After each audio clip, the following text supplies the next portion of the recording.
हम लोग इनसे अलग हैं।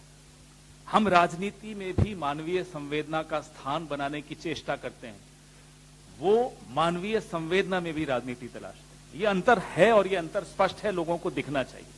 जो मैंने आपको 3 उदाहरण दिए, माधवराव सिंधिया जी का, लाल बहादुर शास्त्री जी का, नीतीश कुमार जी का, क्या वो उस वक्त के विपक्ष की राजनीति का शिकार थे? जी नहीं, वो अपनी नैतिकता के आधार पर इस्तीफा उन्होंने दिया था। या तो ये मान लें कि इनके पास न नैतिकता है, न कोई जिम्मेदारी लेने की क्षमता है, तो हम समझ लेंगे, पूरा देश समझ लेगा। और या फिर ये कह दें कि उस वक्त के विपक्ष ने कोई गलत राजनीति की थी और उस वक्त के रेलवे मंत्रियों से इस्तीफा मांगा था, इसलिए उन्होंने इस्तीफा दिया। इनसे आप पूछिए कि इनका जवाब क्या है।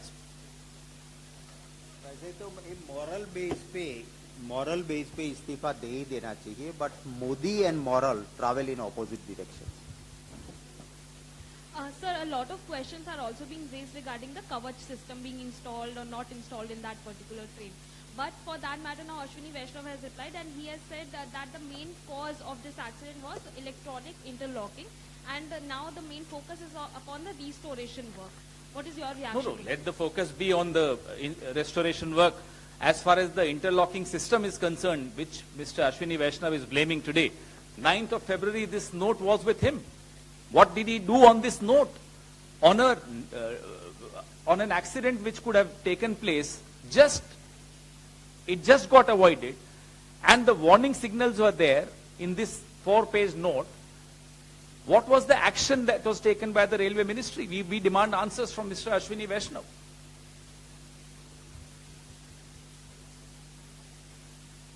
जो भी सवाल हो यहीं पूछ लें, क्योंकि हम दोनों को फिर जाना है एक जगह, तो फिर शायद टिक टैक ना हो पाए, तो पूछ लीजिए इसी पर। बाकी आपको एनेक्स्चर्स भी आ रहे हैं प्रेस रिलीज के साथ, सब भेज दिया आपने जी। पहले जब एक्सीडेंट्स होते थे तब फोटो अपॉर्चुनिटीज होती थी, ऐसा बीजेपी का आरोप है, और अब एक ऐसा रेल मंत्री है जो 30 घंटे से स्पॉट पर है। दूसरा सवाल ये भी बताया जा रहा है कि पहले जितनी भी एक्सीडेंट्स में जो एजेंसीज थी वो साइलो अप्रोच में काम करती थी, इस बार टैंडम है और रेल मंत्री वहां पर हैं और हेल्थ मिनिस्टर भी वहां पर। यही हम कह रहे हैं कि प्राण जाए पर पीआर न जाए, मोदी रीत सदा चली आए। अरे साहब, अब तो आप छोड़ दीजिए ये पीआर।